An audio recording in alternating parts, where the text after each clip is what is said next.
Hi, I'm Terica, and welcome to my YouTube episode, Tuesdays with Terica. Yay! Hey, this week I have a special guest. Brody is our fur baby that we are featuring. His owner, Dennis McKinney, who is a retired military, who has had Brody for about 8 years or so. It's a wonderful story of friendship. Hey, I want you guys to stick around. You're really going to enjoy this one.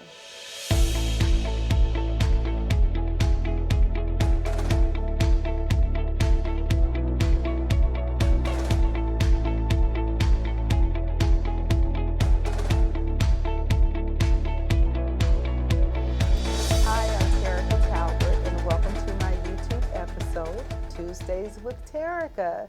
So today I have a special guest. We had talked about a few months ago about service animals, and it dawned on me that I had the privilege and the honor of working with a service animal. So this is Brody, everyone, and this is Brody's dad, Dennis McKinney. How are you today, Dennis? Good. How you doing, Terica? Doing great, doing great. So Dennis is a retired Marine. He had served our country, and now he is actually still giving up his time and his expertise as a driver for one of our school districts.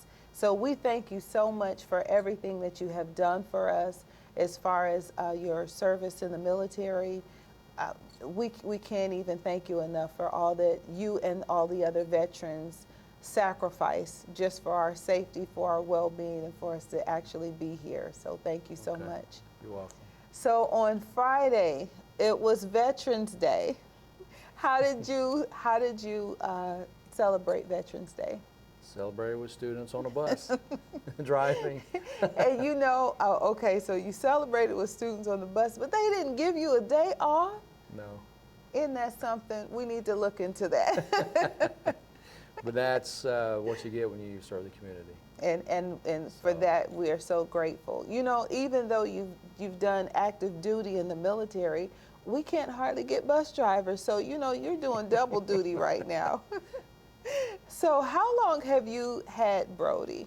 Actually, he'll be 8 years old in April, and I got him when he was about 5 months old. 5 months old. Pet store in San Diego, California.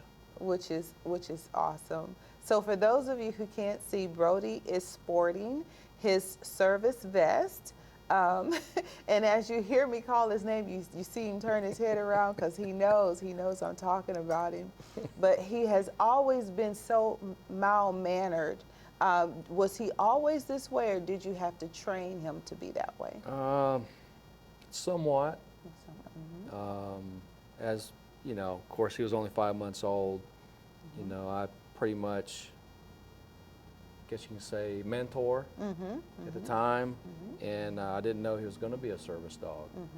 So by me training him, like, someone actually would train their dog to sit, roll over, whatever, just the basics, mannerisms. Okay, so that a lot of times people compliment me, he's better than children.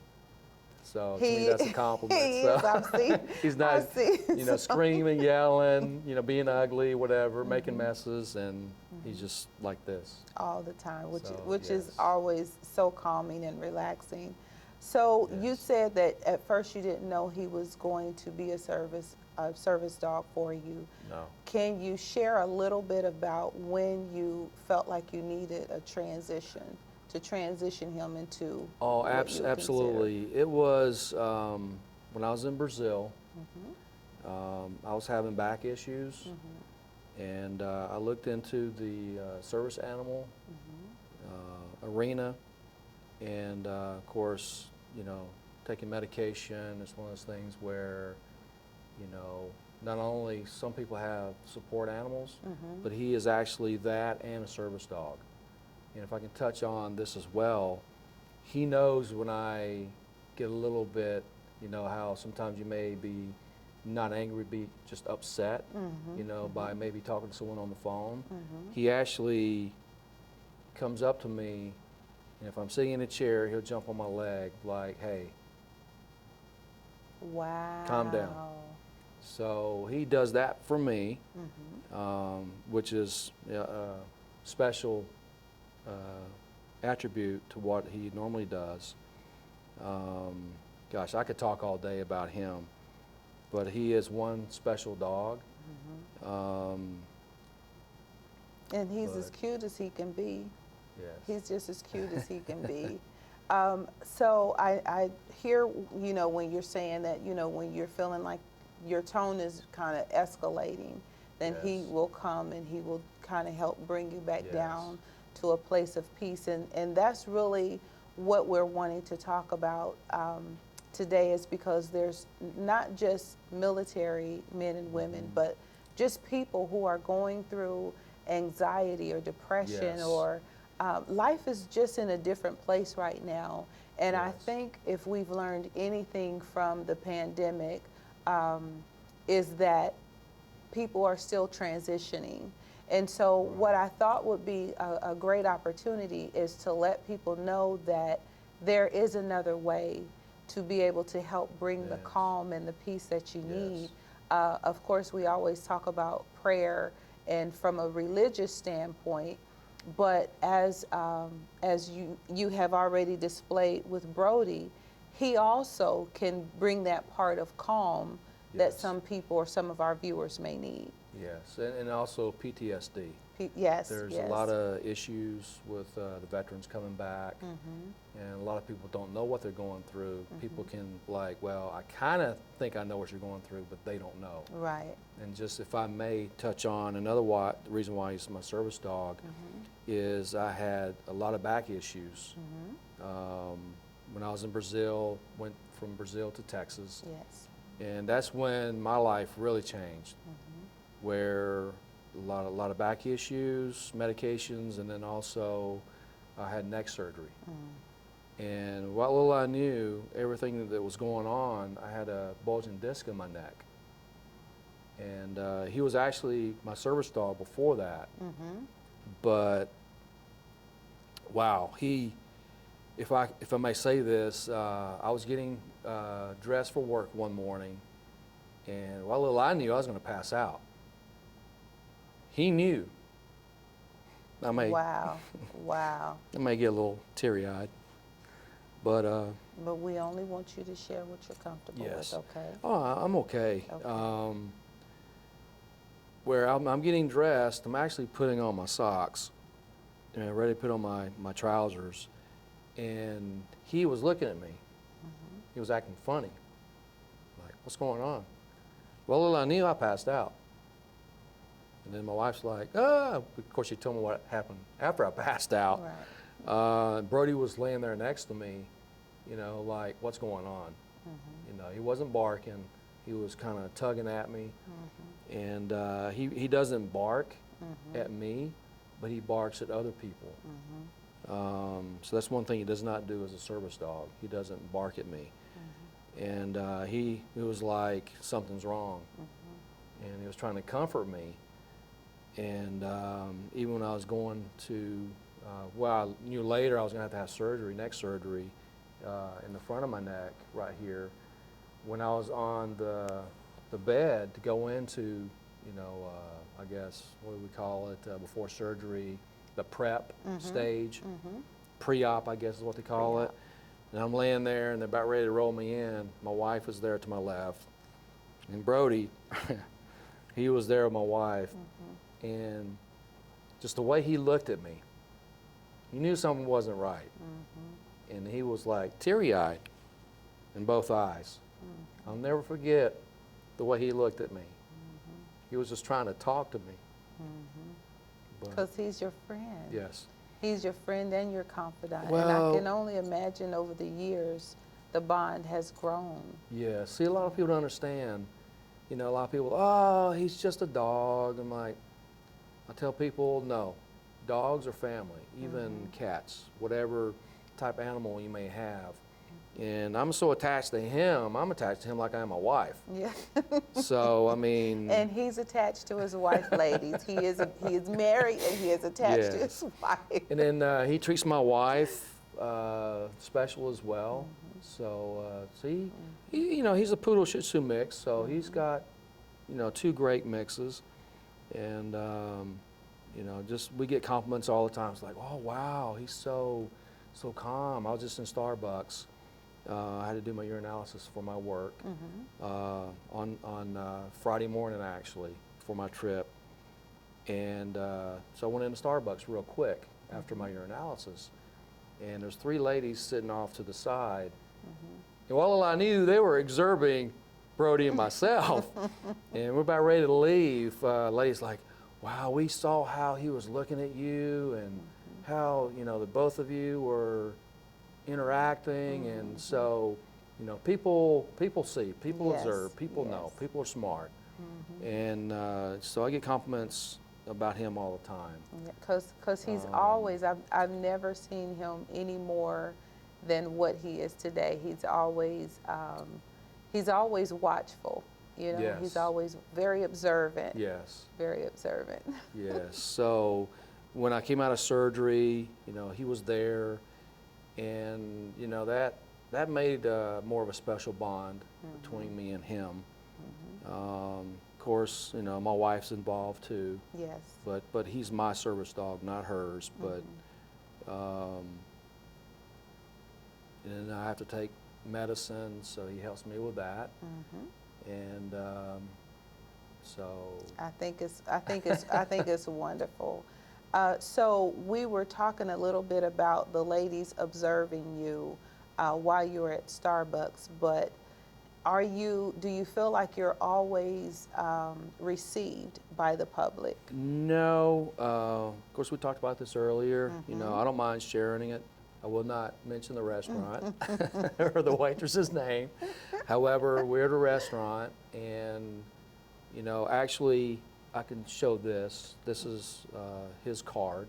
It's got my name on, his name and my name as the handler, and on here it has airplane for airports.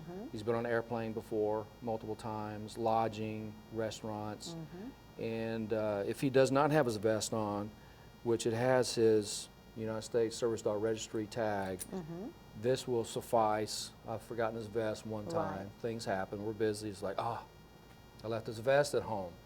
So we're all humans. Things happen. So I just show this to them, whoever they are, restaurant or establishment. When they see this, there's no questions asked. I've never had That any makes it issues with this. legitimate. Yes, I've never had an Yes. issue. However, at this one particular restaurant, go in, sit down, and order my meal. I'm drinking my drink, and the manager comes over and pretty much forcing me to put Brody on the floor. And he's never on the floor. Everywhere I go, he's so, he's tiny. He's not like a Yes. German Shepherd where, actually German Shepherd can walk next to you. So she basically, in a nutshell, was giving me a hard time, and I guess I tolerated more than I should have, and because she knew about service dogs, so I'm just And letting you had her. already verified. Yes, you know, he had his yeah. vest on, Yeah. and she brought out like a tablecloth and put it on the floor. I said, "Ma'am, your floor's dirty," and he's always sitting next to me. At hand's reach, pretty And much. Yes, and he's better than any child you ever meet in a restaurant. I mean, he doesn't bother anyone. He is here for me and for me only. And it got to the point where I just said, hey, ma'am, just give my meal to someone else. We're leaving, and you won't see me back again. There's other restaurants of that name, so I chose at that point to not give them my business because, the respect is number one. Right. Respect's a two-way street. I'm tolerating the lady saying all these things to me, which I could have shut her off, cut her off. I'm like, okay, I'll let her. I gave her her due, Yeah. and then I gave her my due, but I guess you can say I was more respectful than her. I was just there to eat a meal, mind my business, and leave. Other people observe. I'm sure the people knew something was wrong. They don't want to intervene. Nowadays, people don't want to intervene. Right. But right. with the conversation back and forth, I'm pretty sure they were thinking like, that lady's rude. And they looked at me like they say, you never know who's watching you, no matter where you're at. People see me all the time. I don't see them, they see me. Right. So your actions speak volumes. Absolutely. So, which I think I gave her more respect than I should have. But the end result is, we just got up and left. So I'm going to jump in right here for our viewers, just to reiterate, this is really a conversation of awareness.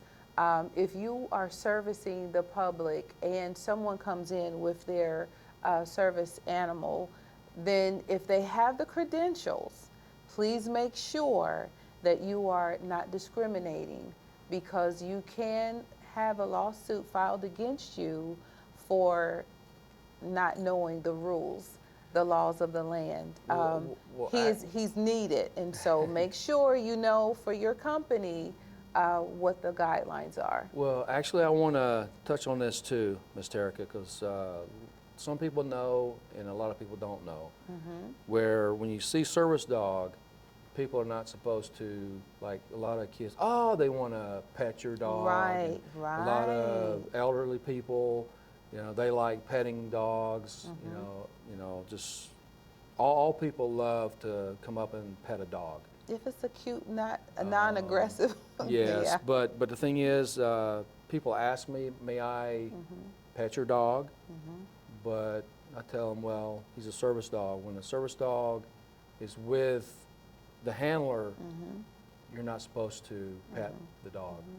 You're supposed to kind of like look, say hello, and then pretty much just mind your business. Because that's a part of your, he's still a part of your personal space. Yes. And you need to be respective of your personal space. Yes, but I actually, that happens all the time. I love it, the fact that people ask before they do, because some people just want to reach out and initiate before asking, and some people will ask prior to. Right. So some people do know the do's and don'ts as far as a service dog. Wonderful.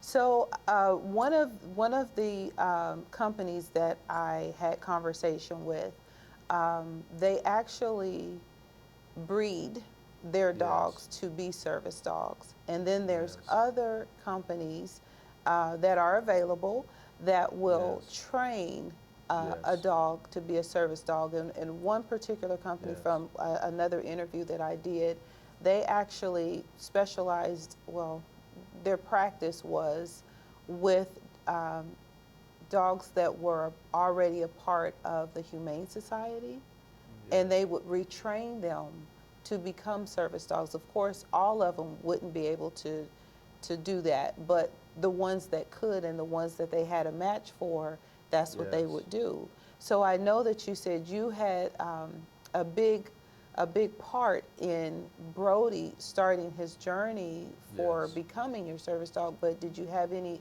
outside help? Yes. Did have a trainer, and had the trainer help me to help Brody to my needs. So that's the crucial part of it, where you don't train a service dog to do something that's not what it's supposed to be meant for. Right. Especially for my condition and everything. But I do want to touch on this too. I don't want to forget this, but Brody does sleep on the bed with me. He's there. If I get off the bed to go to the restroom, he knows he's there on the edge of the bed, and he's like in the ready position. He knows, okay, when I come back, he goes, okay, his guard's down. Right. When I walk away, his guard's up, which the bathroom's only just so many feet away. So if I'm in the bed, he's in the bed.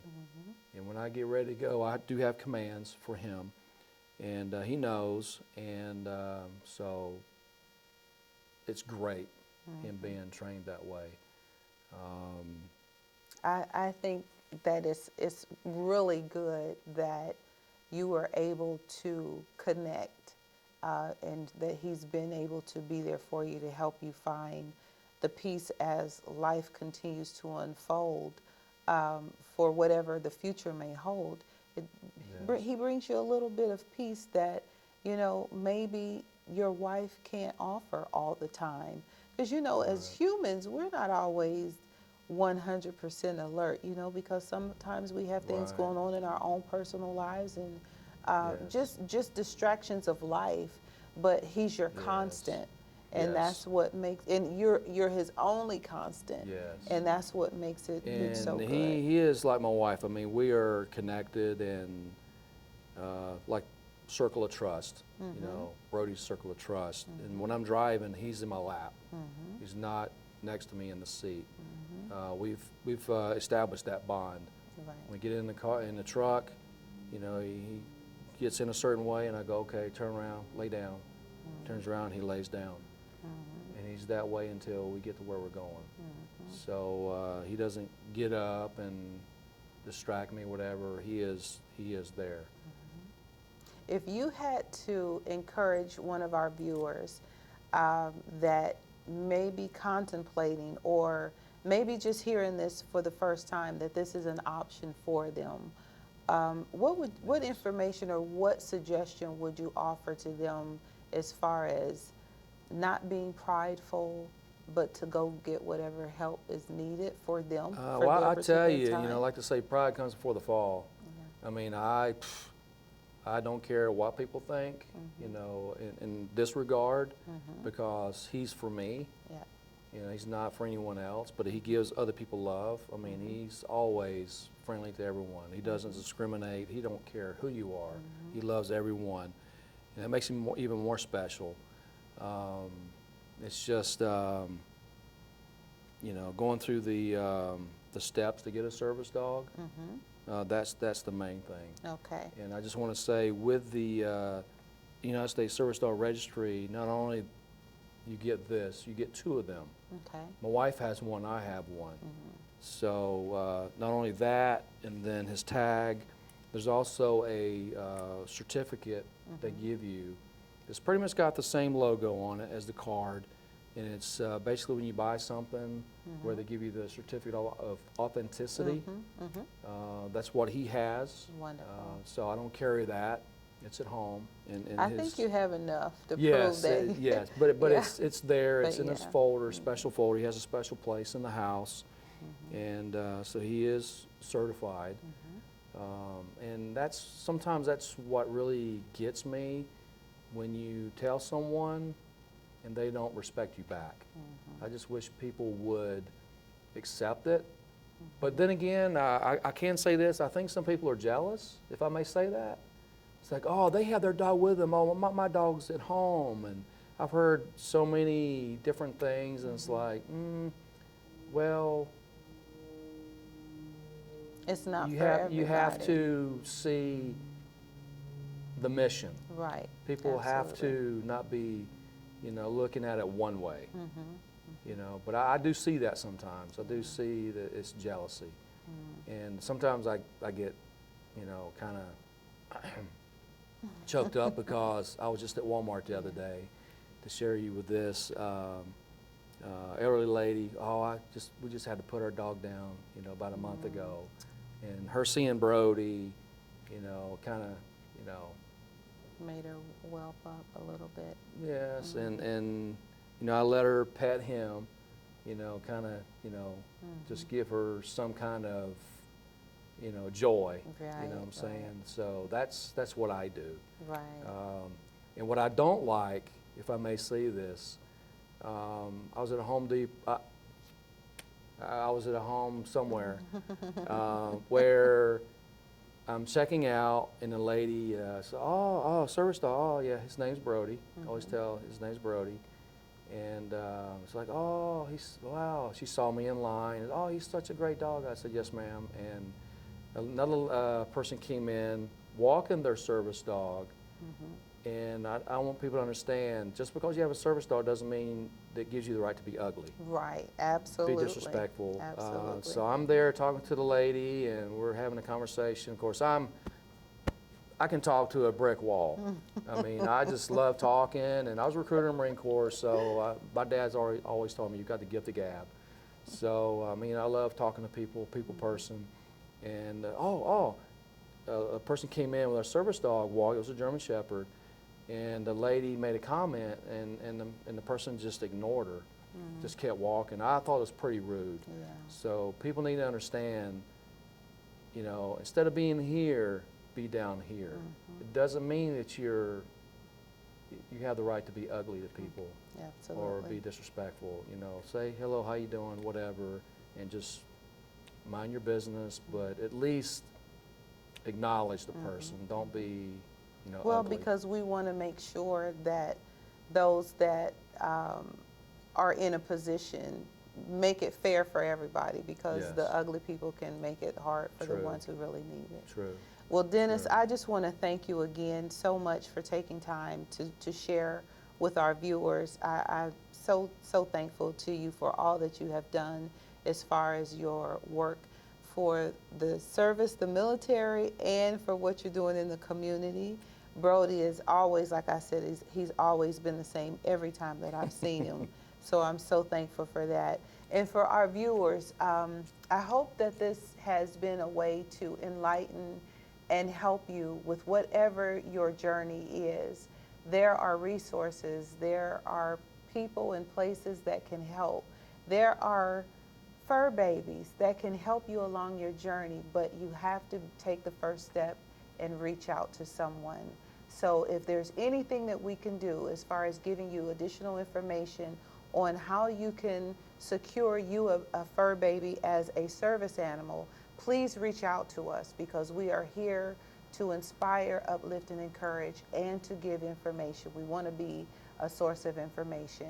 As always, please like, share, and subscribe. We hope you have a wonderful week.